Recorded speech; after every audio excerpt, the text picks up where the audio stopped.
They go back to school on September 1st. I decide to go out for a run because what a great way to start things. I fall, I break my jaw.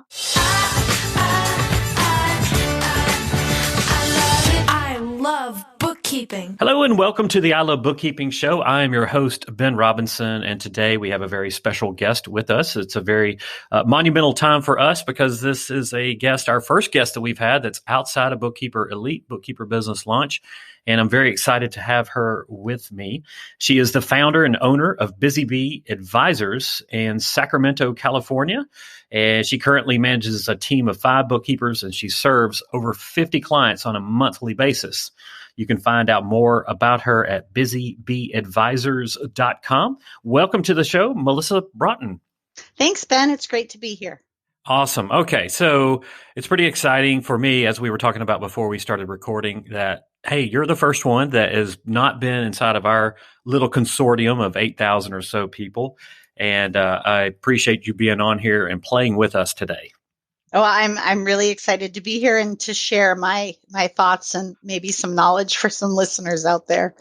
Awesome. Well, we love that. We're all in this together.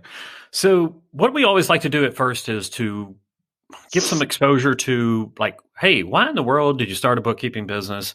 What was the decision behind that? What's been your journey? What's been the good, the bad, the ugly, and kind of where you are today? So let's kind of start with, why in the world did you enter our crazy profession of bookkeeping?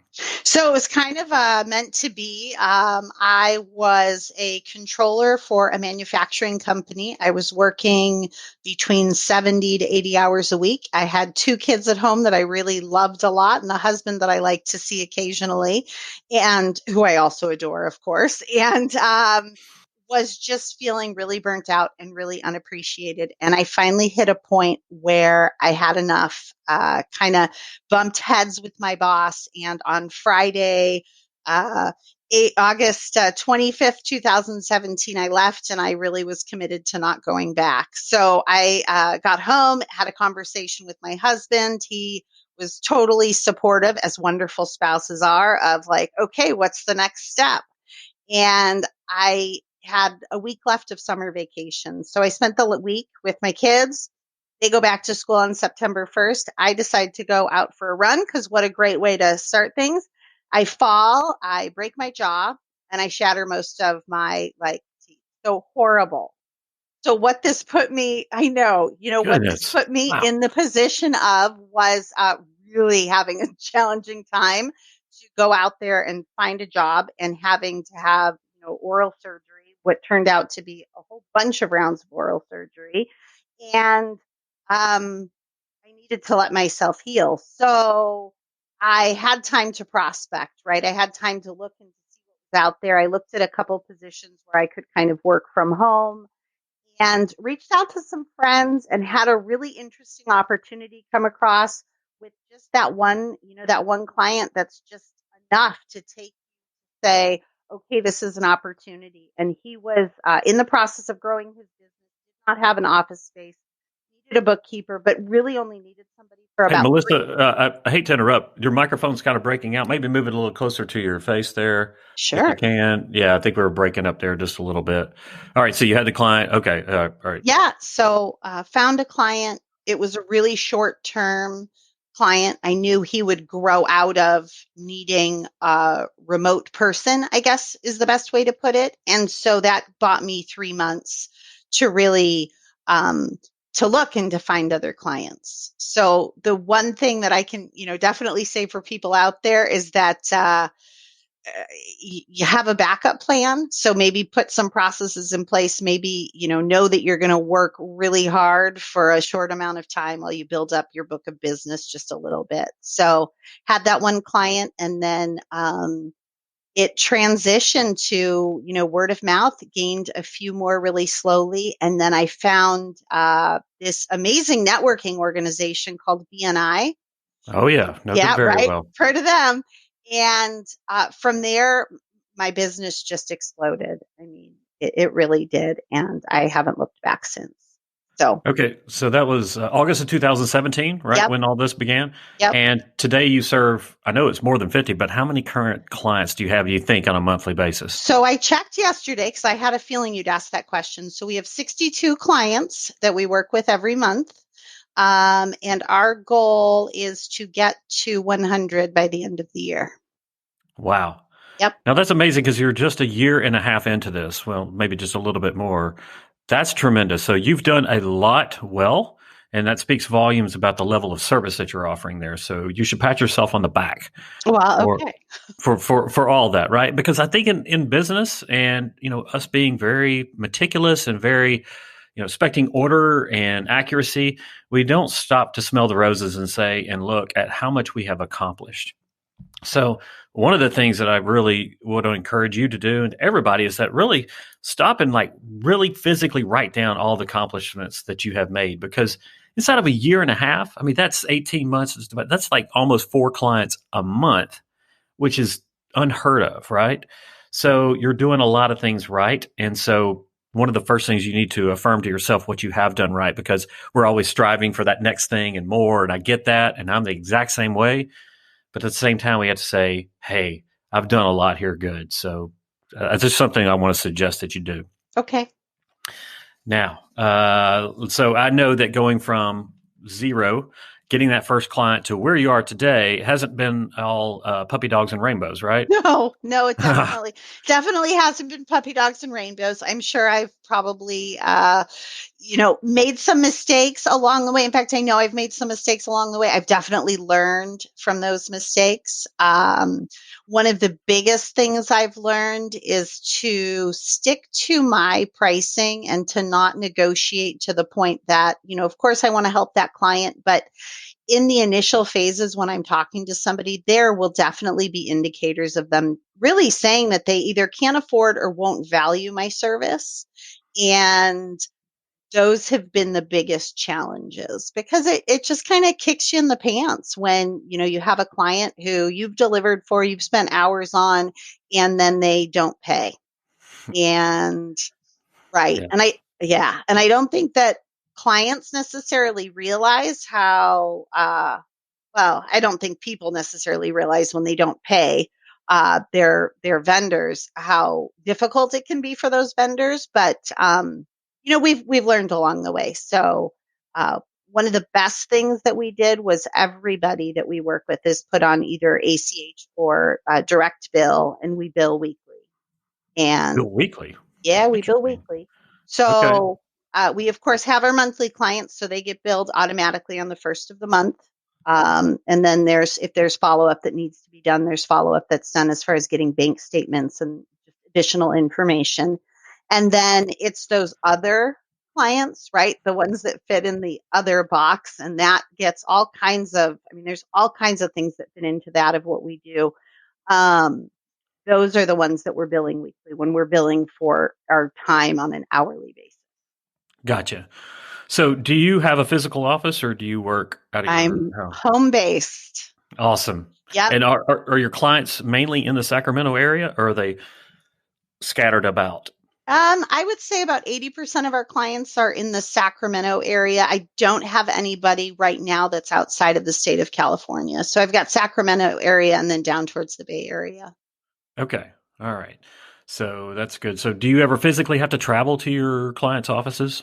So, yes. And that was one of the biggest challenges that I ran into is that, right, there's only 5 days a week. And my motivation for doing this was to be there for my kids and not to be on the road and traveling. And I don't know where it's like where you are, but traffic is horrible. Oh yeah. And, right. So I'm in Sacramento. I had a client that was in Vacaville, which really, if you look on the map, isn't that far. I think it's 30 miles or so.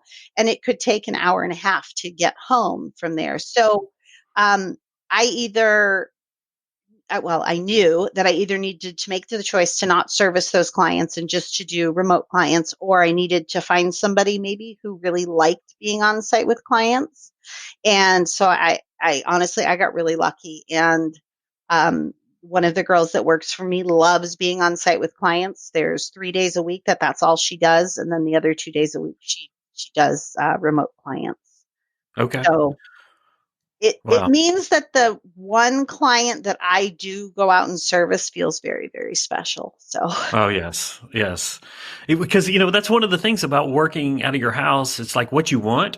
And then you realize, oh my gosh, it can be lonely here. I don't ever see anybody. I do like this. We can, you and I can see each other. The audience can't. But right. for pretty much like we have our pets and our family, but we don't get to interact with anybody else in a physical environment. So sometimes it's a good thing. But for the most time, I wouldn't trade it. I'm in my home office right now. So that's good.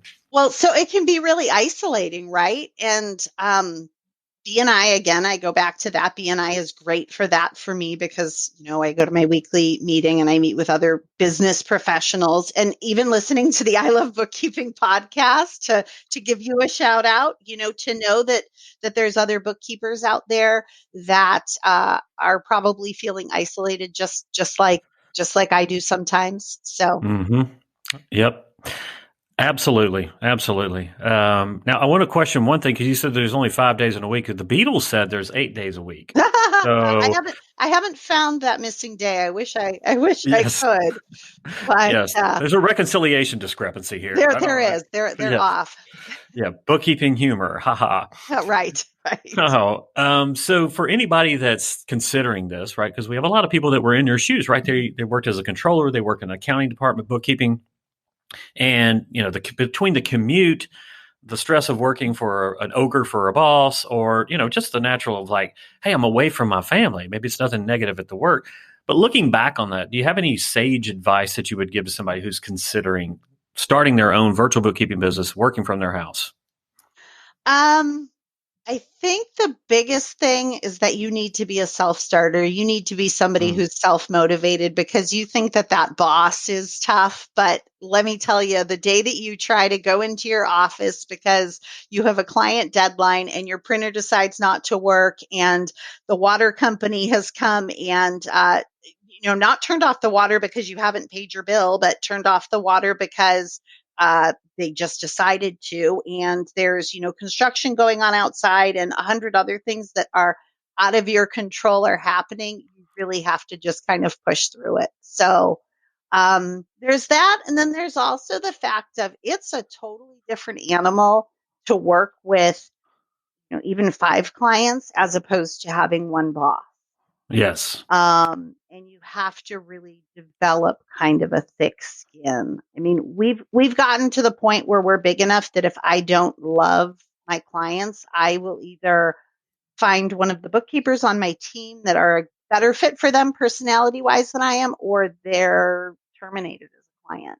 Yeah. But it took a little while to get there. So Yeah, we always talk about that paradigm when you first are taking on clients, you'll take almost anybody. If you can fog a mirror, pay my bill, I'll take you on. But then, absolutely.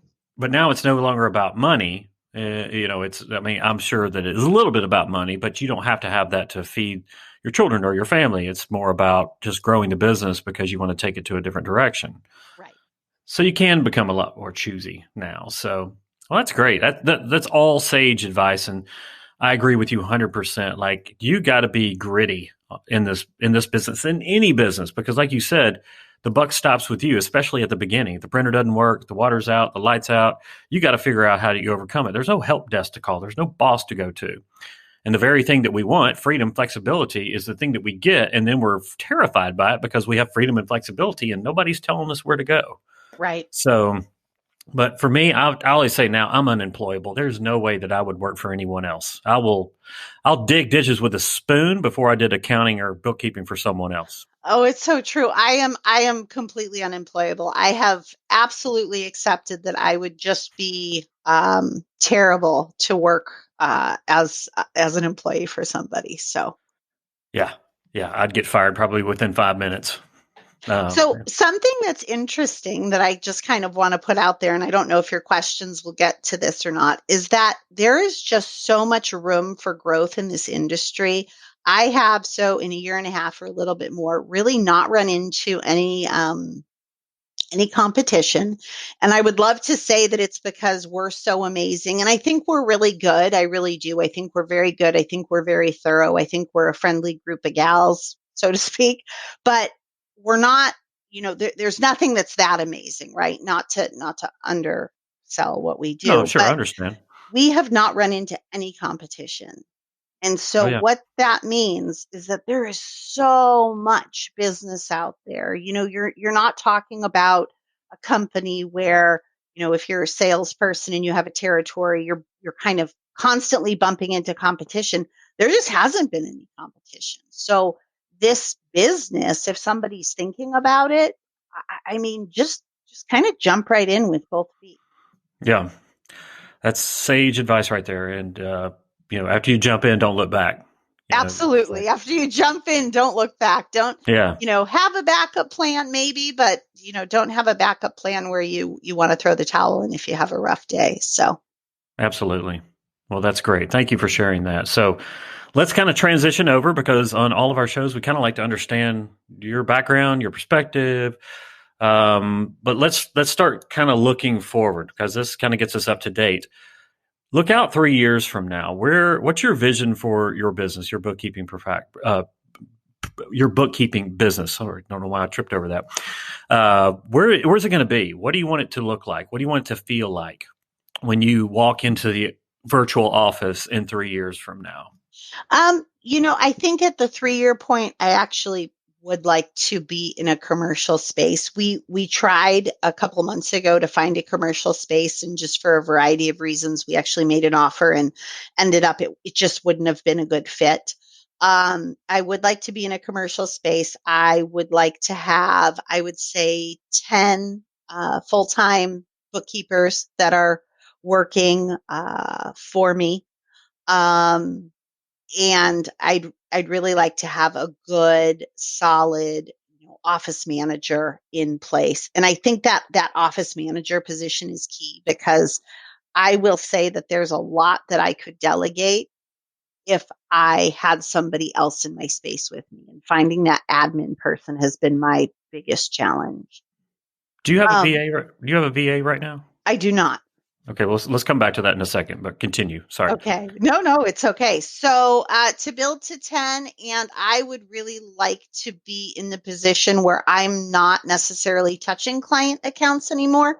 Not that I don't love doing it, but um, I am such a firm believer in if you can pay somebody else to do it or pay somebody else to do it better than you, than to, create those jobs and to pay somebody else to do it better than me and to be able to go out there and to sell our services and promote the company because that's been the one thing that I have tried. I've tried a couple different ways and I have not been able to find any solution, and maybe that's what we should talk about, but I have not been able to find any solution for how to get somebody else out there to kind of promote the company. Okay. Yeah, that's tough. That's one of those things that, as business owners, one of the things that separates us is marketing and selling and promoting our business. And with this plan that you have in place, I think that that's going to enable you to do that. And it's hard to outsource that because that is the core of your business. Strategy is marketing, and marketing is everything in your business. So it warms my heart to hear you say that you want to do that because occasionally I'll have people on that say, you know what, I just want to do the bookkeeping. I want somebody else to do the marketing. I'm like, that's a recipe for disaster because only you have a vested interest in going out there, promoting your business, getting new clients. Yeah, you can incentivize people, but it's only because of money and it's not because of the core reason. Right. Okay, so physical space, 10 full-time bookkeepers working with you, an office manager, you not being involved in the day-to-day type of things with your clients, and then you focus on promoting your business, doing the selling and the marketing. That kind of where you want to be in three That is years? absolutely where I want to be. Okay, I want to challenge you on a couple of things and I'll ask questions. Um, Physical space, what is your reasoning for wanting physical space? I think to add, I mean, it's you made a joke about in-laws before we started recording. I So did not. I did no such you thing. did no such thing. So I really don't think my in-laws think I work. I think that, to add just a level of legitimacy, I mean, the office space is, if I'm honest, it's all about ego. And that's okay. And I accept that it's all about ego. And there's also a part where it would be nice to regain our extra bedroom in our house. Sure. But there's also conveniences that are lost as well. I think the biggest thing, because I have tried with two different people now to do the assistant thing, and the reason why it's failed is because it's been they're working remotely and I'm working remotely, and it becomes very difficult to hand off those menial tasks. Um, so that's kind of one of the reasons as well. Okay. Some reason the mic keeps cutting out there. I don't know what's going on. Maybe it's the plug-in, but it's probably I don't know if it can move closer to you. Anyway, well, hopefully it cuts intermittent. Anyway, Okay. so with the physical space, I would just like to challenge you on that and have you really rethink, because has a client ever not come to you, or not come to you because they said you don't have a physical office? Has that ever been a concern? I've probably lost one client a month as a result of that. One client a month as a Mhm. result of that? Yep. What's their reasoning? Like they want to stop by and see you and have lunch? What do they Well, they want? want to stop by. They maybe want to stop by and drop off paperwork. And I can categorize all of those clients as they're all older. Um, Hmm. they're stuck to the mentality of, they kind of think of us the same way that they think of their CPA. Yeah. So they go, they drop off things at their CPA's office. Well, they want to do the same thing. They want to come and they want to drop things off. Now, if I think about it, though, those really aren't our ideal clients. I don't Yeah. feel a loss. I'm not crying into my pillow because I haven't gotten, that person as a client. So, Yeah, I would just challenge you on that, because the physical space brings along with it a lot of stuff, and an anchor. Because as we talk about your business, it's good that you treat it as a virtual business, regardless if the client that you serve is in Sacramento, California, or Orlando, Florida. Serve them the same. That means you don't go out to their physical location. They don't come to your physical location because, hey, what if you and your husband want to move or want to travel or want to, go spend a month with your kids that are, traveling themselves? All of this brings you flexibility. And if we're tied down to a physical location, it is golden handcuffs or an anchor for us. So I just want to challenge you to think about the reasons for that. I'm not saying a physical office space isn't the right call, but I think the reasons that you're doing it, at least right now, you might be undermining yourself right there. okay, I like it. Something to consider. I Now, will. so that's a challenge. On the 10 full-time bookkeepers, you don't want 10 full-time bookkeepers. You want the result that 10 full-time bookkeepers are going to give you. So I think that I know the result because you mentioned it. You're not involved in day-to-day. Is that kind of your vision? With these other bookkeepers would handle the day-to-day, the interaction with clients, and you would step in on occasion? Is that Yeah. kind of why? Okay. Because as you know, managing people is a tough road to hoe. It is not easy. They are people, and it's great that you have that vision. You already have 5 people. You already know how to work with people. But the more people that we add on to our business, the more complex it becomes. And we just want to make sure that the complexity that we add overrides what we're trying to get over here. That the benefit of bringing somebody on is more than the cost. And I don't just mean in dollars and cents. I mean in terms of hours and HR type of things and all of that. So just think about it from I like to think of things from the results standpoint rather than the feature. Like, Okay. the feature is I want 10 in bookkeepers. No, I want this, and maybe that means I only have 7. Maybe it means I have 10. Let the outcome that you seek dictate what you're looking for, rather than saying it's going to be 10 bookkeepers. Those might coincide. Those might be totally the same, but maybe not. So, Okay. and again, ask me how I know, because I was in your shoes, right? I was nowhere close to your shoes right now. I did everything wrong, and then kind of over the years figured out how to do it right. So that's great. And obviously you probably have income goals that you want to hit. We don't want to go into all of that, but keeping these things in front of you while you're doing that is of ultimate importance for you and designing this business. And just hearing what you talked about, wanting to be with your kids when you first started this business. And, I don't know how old your kids are, but they're not going to stay around forever.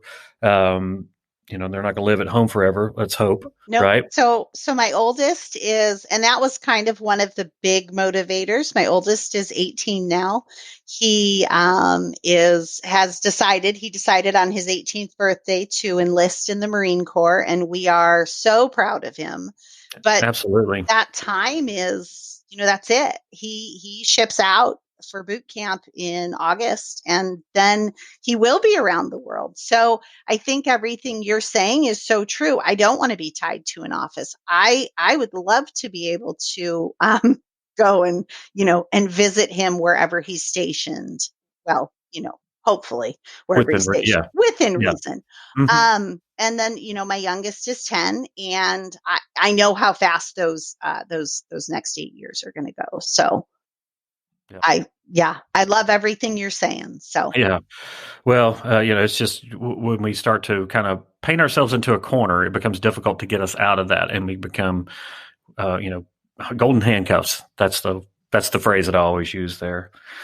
Well, it's good that you have a vision, though, Melissa, because most people don't. We just kind of go through the day-to-day, the minutia, and just say, this is the way that it is. So it's good that you have that.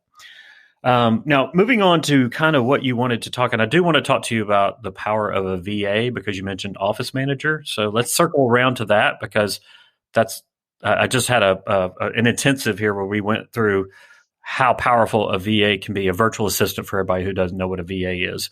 Sorry to use the acronym, but virtual assistant, and what they can do for you and how liberating that experience can be. And we've got probably a dozen or more people who have hired a VA in the last 2 weeks that are already getting results from that. So we'll come back to that, though. A little open loop there. I like it. Yeah. Always ask in the application for being a guest here, describe the opportunity or challenge that you would like to discuss. And you mentioned setting ourselves apart from the competition. So can you kind of tee up what that means for you, why you're looking at this, and how that fits into your vision?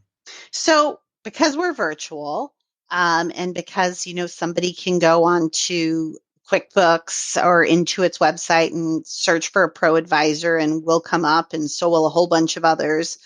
That's, of course, one place that we look to get referrals. But, how do we've picked really the demographic that we want to work with. And you and I haven't even touched on that. So we've picked, as far as Busy Bee goes, the demographic of the businesses that we want to work with. But I know there has to be competition out there. So how am I better? How am I different? How are my team members different than the other bookkeepers that are out there? And that's really the question that I feel like if somebody asked me that, how are you different than other bookkeepers out there? I don't necessarily know how to answer that question. Okay. Well, this is kind of ironic because in the beginning, when we were talking about competition, you mentioned that you've never run into competition. Right. That there's so much opportunity out there, yet the one thing you want is to stay ahead of the competition. So that's kind of an irony right there. Well, it has to be out interesting. there. Right. Yeah. It has to be out there. So I can't imagine that I am so, now my mom would disagree, but I can't imagine that I am so brilliant that I've come up with this business that there's no competition out there. I mean, there has to be, right? So how am I better than, another bookkeeper if somebody happens to talk to them? Okay, perfect. So this is something that I say with frequency. Bookkeeping is first and foremost a relationship business. And we have to build the way in which we differentiate ourselves based upon who we are, who the relationships are, because you're well aware that Intuit is trying to get into the bookkeeping sector where they're actually providing the service. There are big box bookkeeping companies that will provide you with crappy service and will do it for a lesser price, right? If that's correct English. If we try to compete on entering transactions and reconciling statements and even producing financial statements, we're going to lose. Not that those things aren't important. They're critical, as we know, right? Right. But if we're building it on that, then this is a faulty foundation. We're a commodity. And we don't want to be in the commodity business. We want to be in the premium business. If I wanted to buy a car, I could go buy a Toyota Tercel. Gosh, I'm aging myself now. There's not even that. Toyota Corolla. Or I could buy a Rolls Royce. Right. Both of them are going to accomplish the same thing. They're going to get me from one destination to the other. But there's a big difference in the two in terms of price, prestige, and all of that. And we're not in the car business. We're in the relationship business. And so what I want you to start thinking is that how do I deepen? How do I build upon relationships with prospective clients and with existing clients? Because people cancel transactions. They don't cancel relationships. So one of the things we talk about is becoming, and the way in which you do that is that you build upon the historical stuff that we've always provided as bookkeeping professionals. Got the transactions, right? We got to enter transactions. We got to categorize. We got to reconcile. We got to do journal entries. We got to do blah, blah, blah. And then based upon that, we build these financial statements. And then we hand them to our clients and they go in a drawer or they stay in their email and they may look at the net income and then that's it. Not saying that that's you, but that's kind of been how it's done. And even as a CPA, till I learned this, that's kind of how I did it. Right. But we have to go beyond that and we have to interpret. We basically have to say in their terms, our client, and every client is different, and this is part of the relationship, is knowing how to communicate with each client in terms that they get, in a language that they understand. And we're not saying, hey, we have to roll retained earnings at the beginning of the year. They're like, what in the world did you just say? Right. But we're interpreting, and not just interpreting and saying this is what this means, but also going above that and advising them. And we always think that, well, if I tell them that they could save $1,000 a year on workman's comp by doing this, or they could, have they thought about this, that's no big deal, but it is a big deal, right? We don't have to give them, how to cure, the world hunger in anything that we're doing, but just being there as an advisor and being there saying, you know what, I have and take a vested interest in your success. And not just from a lip service, but from a deliverable standpoint. So that's easy to say and more difficult to do. But so far, does that kind of make sense that we're building upon the relationships and not the transactions? Absolutely. So, by taking a vested interest in their success, they're more committed to the relationship, so to speak, than somebody who we're just doing transactional work for. And I completely agree. The clients that we have that don't communicate back with us, we know that it's a matter of time before they leave, just because they don't see a value in what we're doing. Absolutely. And I would say that as you start to progress, that you're going to be getting rid of them before they get rid of you, because it used to be that bookkeeping was about abdication, right? Where they said, here's the books, you handle it. I don't want to be in that. That's the way it used to be. Right. But now it's about collaboration. And it's about working with clients who want to have results and are going to play the game along with us. It's not us sitting here and playing, chess with ourselves. We're playing with them. And they've got to be and take a vested interest in their own books, or else it's not going to be a good relationship. So absolutely. There's always it's kind of like when you first go back to running or go back to the gym, there's those pain points because it's something new. It's something different. You're expanding and it's awkward at first, right? As you start to make this transition, you'll lose some clients, you'll gain some clients, you'll go backward a step so that you can take two forward. So it's not an overnight type of thing, but one practical thing that I'll give you, Melissa, on this is that take two clients that you meet with on a monthly basis, physical meeting or what we're doing right here. And before you go into that meeting, do what you normally do. Prepare their financial statements, look over them, make sure that everything's reconciled, your normal stuff. Then spend about 30 minutes on each client thinking, if this were my business, what would I want to know? If this were my business, what are the decisions that affect this P&L? That affect the income statement, that affect the statement of cash flows, that affect the balance sheet, would I want to give myself? And take a couple of those that are lowest hanging fruit, that are pretty easy for them to implement if you have some advice. And after you have the conversation with your client, say, hey, after you have the normal conversation with them, hey, here's your financial statements. This is what this means. Hey, a couple of things that I want to bring up to your attention. I noticed this and this. And watch them light up. Because, number one, you've done something that nobody else has ever done, most likely, and that's to give them advice, true advice, practical things that they can do to make their business better. So you've taken a vested interest in them. And number two, you've gone above and beyond the call of duty here. They didn't pay you to do that. It may be that you save them or make them $1,000 a year. I don't care if it's $1,000, $10, or $10,000 or somewhere in between. It's important that they just understand it's not about the dollar amount. It's about the action that you did. Okay. And with those two clients that you do that, probably one of them is going to be awed and one of them is going to be like, oh, thanks, cool. But you're going to get an endorphin from this. You're going to get a dopamine rush that says, wow, they value that. And that's kind of a starting place for that. Like when people ask me, how do I do that? It's not a wholesale, let's just start adding advisory services. It's a piece by piece. And then the next month, take a couple more.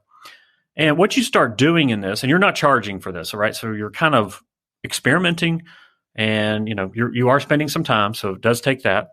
But over the course of time, you're going to be able to number one, raise their rates, not because you're just raising their rates, because you're delivering more value. Okay. And if you're thinking, you know what, should I charge this client $550 or $750? It doesn't matter. They don't care. They don't care. Obviously within reason, if they're expecting to pay $750, you could probably get away with $950, but they're not going to pay $9,000. But they're not concerned about price anymore. That doesn't tip the scales. What tips the scales is the relationship that they have with you or that they have with the people that serve them within your bookkeeping business. Okay. Does that make sense? It does. And I could even, right, because we're bookkeepers, we like to make things tangible, or at least I do. So, I could even say just to look for 2 points of 2 different things that I want to have a conversation with them about after I produce their financials.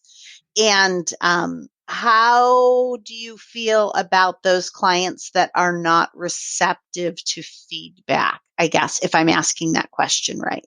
Well, yes. So I would start with the ones that you have a very good relationship with that you already know are receptive to that, or you feel that are receptive to that if you've not done this kind of thing before. Kind of your favorite clients, the ones that you like working with, the ones that when you speak to them, they listen. Those are the ones that I would start with. And I would say that in the future, as you start to get the people who don't want the feedback, again, hit the road, Jack, because that's not what you want. And what you're going to find is that you're going to really, if you thought that you wanted 100 clients, if we start doing this, you're probably going to work with about 40 clients, but you're going to be charging a lot more and spending more time with each of them and building upon the relationship rather than being a volume type of business. Okay. We don't ever want one client to constitute more than about 3 to 4% of our revenue, right? So, don't rely upon a couple to get you over there, right? Those are great to get those big clients, but then if they leave you or something happens, that's not good to lose them. So, but you're going to start to think that, hey, I can't serve as many clients this way, but I'm serving ones that I enjoy, that every time the email dings or my phone rings and I see that it's them, I get excited. And I don't go, oh, crap, it's Jim again. And, you dread meeting with them. Those people or those clients are the ones that you're going to be getting rid of first. Okay. I love this. Yeah. Now, all right, so that's one way. You mentioned that you have a demographic that you serve in business. Can you expand upon that? What do you mean by the demographic? So we serve small businesses, and I mean businesses that are 5 or fewer employees, and it's probably a husband and wife, or in most cases, it's not industry specific at all, but it's a husband and wife that are running the business, and or maybe just one of the people that are running the business, and maybe their spouse is in there helping with the books, but their business has gotten to the point where they're no longer able to take care of the books themselves. They've hit that first kind of exciting piece of growth or exciting time of growth in their business, and they're open to and willing to say, okay, I need help. And we really, I really like to work with them when they're saying they need help, because when we try any other way, even if we're just, out there and we're advertising, if they're not open to the help, then there's not much progress that's made. So. Okay. So do you notice that the clients that you work with, the primary contact, are they mainly male or female? Mostly male. Okay. Are they service industry, construction, healthcare, or all over the board? All over the board, although the construction industry for like the small service type construction people, those are clients that I love working with. It's just kind of hard to find them. Okay. Have you been seeking them like with intention? Um, Probably not as much as I could. Most of our business up to this point has come from referrals and you know, word of mouth. So either a direct referral where, you know, Joe says to his neighbor, "Hey, I see that you've got a messy desk. You should call my bookkeeper," kind of a thing. Or it's, you know, like a referral from their CPA to have them call us. Okay. All right. So one of the things that I want to encourage you with that 3-year vision is one of the things, and this is one of those things. It doesn't work for everyone, but I think that where we're going as an industry, it is certainly a differentiating factor, and that is to have a specific niche. And people say, well, that limits me. Exactly. That does limit you to the number of clients that you can serve. But it's like this podcast. Like I have become quote unquote notable in the bookkeeping industry. But if I try to go out there and say, hey, I want to become notable in the podcast to small businesses, that's a much bigger market. And I could do that, but the chances of me like really getting there and launching it and becoming well known is going to be a lot longer play. The niche, I think, is, and you hear people talking about this all the time, right? I just think one of the key reasons for that is the perception that, hey, Melissa and her group, they only serve, I'm just going to say residential builders, right? Or electrical contractors. Sure. Or plumbing contractors or the construction industry. That means the perception is that you know that industry. So it's a high perception value to them, but it's actually a true value because you start to learn a lot of things about the construction industry. You start to know your cost of goods sold is out of whack. You start to go to the industry meetings and seminars. You take in the information that a builder does. And we talked about interpreting earlier. Remember that? You're able to speak their language. If you're able to say and spit out, I don't know construction label, but when I worked with dentists, I would say something like, "Oh, well, that's an amalgamation of something." They're like, "How do you know that word?" I'm like, "I work with dentists only." And they're like, "Ha ha ha," But you start to learn the language, and so it's a high perceived value, a high true value, and you really streamline your processes, your business when you only work within that niche. Does that make sense? It does. I have tried a couple times to kind of say, okay, this is the niche I want to work in. And then it seems like we'll have referrals that are everything but that niche. So I think the big challenge then for me is really to figure out what that niche should be, because I agree with what you're saying, that saying small business is my niche is way too broad. That's like saying anybody who has skin, I can help, kind of a thing, right? Yeah. And money, right? And You have money, to have that. right. And be alive. They have to have money, be alive. Yeah. So that's way too big. So any suggestions on a niche? I mean, I won't give you suggestions on a specific niche. I will give you a method in which you can consider a niche. Okay. So this is not a wholesale done overnight, right?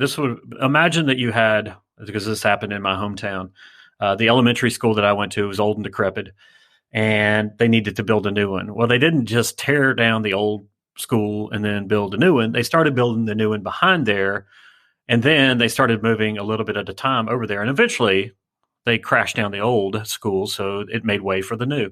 And that's kind of the same thing that we have to do. So it's not something that you're just going to say, okay, I'm working in a niche now. If you're not in this niche, hit the road. It's an eventual thing, right? It's not something you're going to do overnight. So one thing I would tell you to do is to first and foremost, get your client list.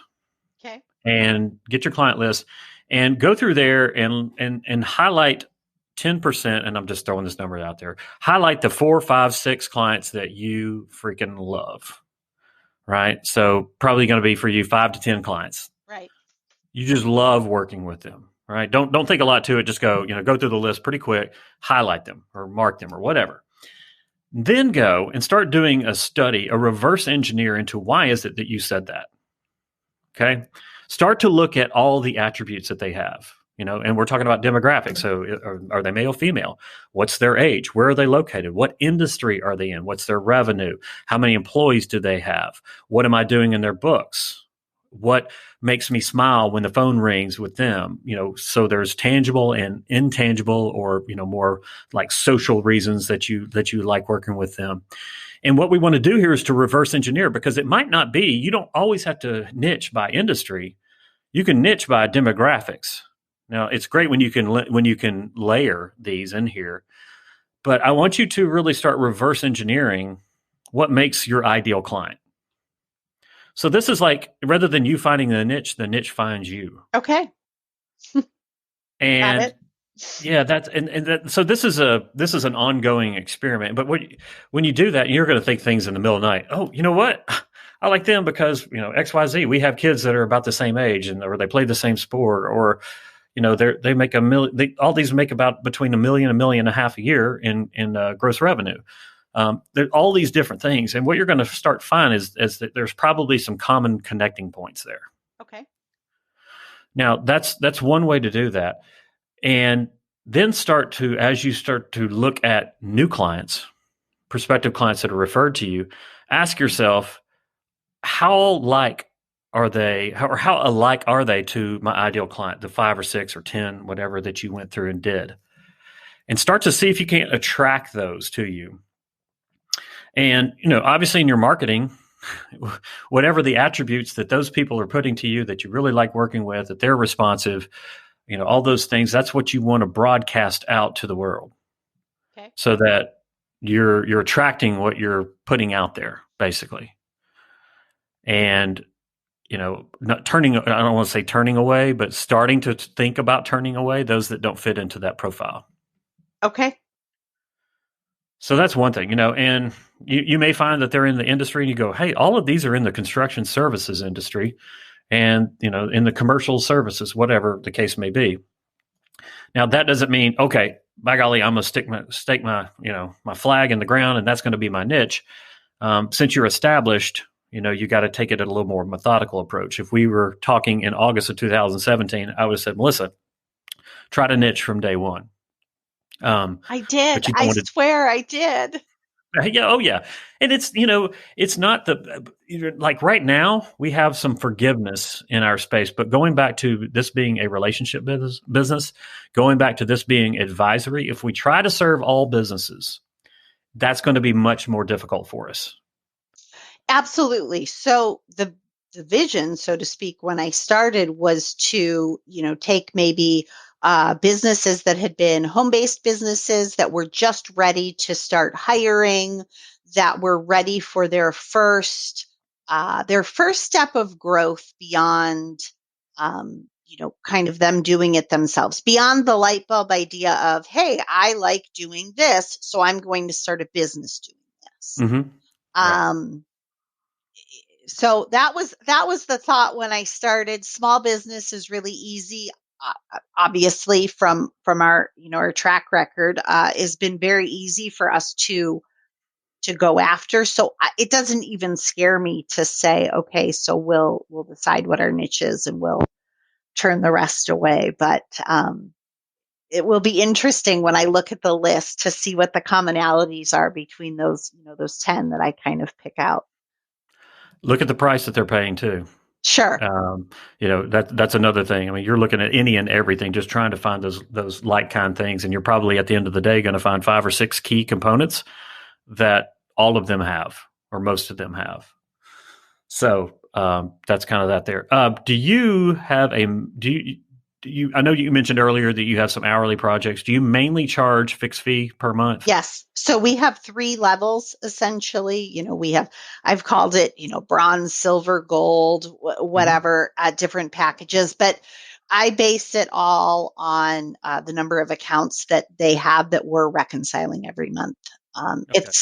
It's pretty much a science. I mean, the bookkeeping world has, in the last, I would say, 10 years, has changed so much because, just like you said earlier, it's not transactional anymore. I mean, if No. I have somebody who's set up with QuickBooks Online, which the majority of our clients are, um, then all the transactional stuff is really taken care of. And our job initially is to kind of help them to train their QuickBooks Online, right? Because left untrained, QuickBooks Online, here's your accounting humor for you. It really takes on a life of its own. No, I mean, absolutely. right? So once we train it, though, um, then it's kind of smooth sailing from then on. Mhm. So then I really get to kind of what you're talking about, the exciting part of saying, hey, if you pushed a little bit in this area, then you would be able to see on your past performance, you would be able to see these results.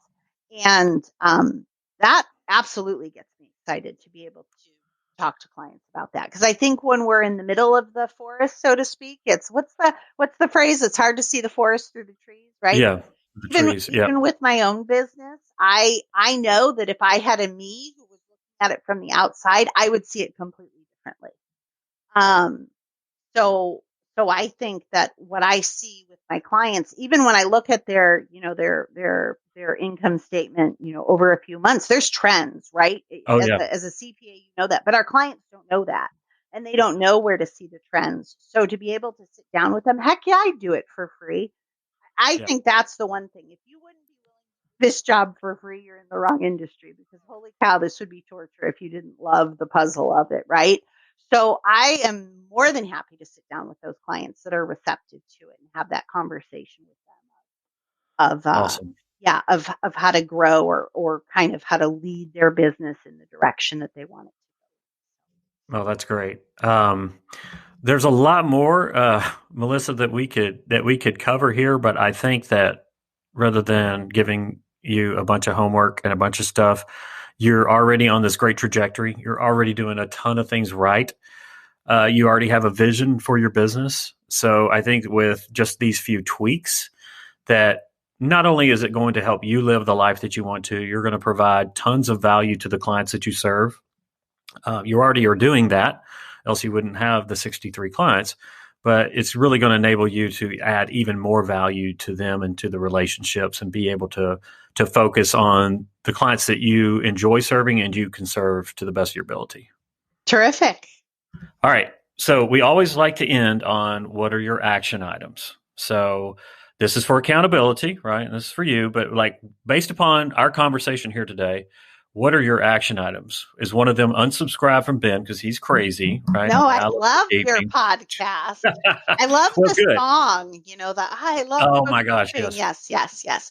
It's Um, addictive. it is Yeah. addictive. So the biggest takeaway that I have from today is to find those, maybe those top 10 clients to start working with, on their 2 points or their 3 points of things that I'm observing, to get away from the transactional, or to get away from just the transactional. And I have a feeling that once I pick those 10, that I will see the clients that I either want to change what our interaction is with them as far as service, or to change how we're dealing with new clients as they come on board.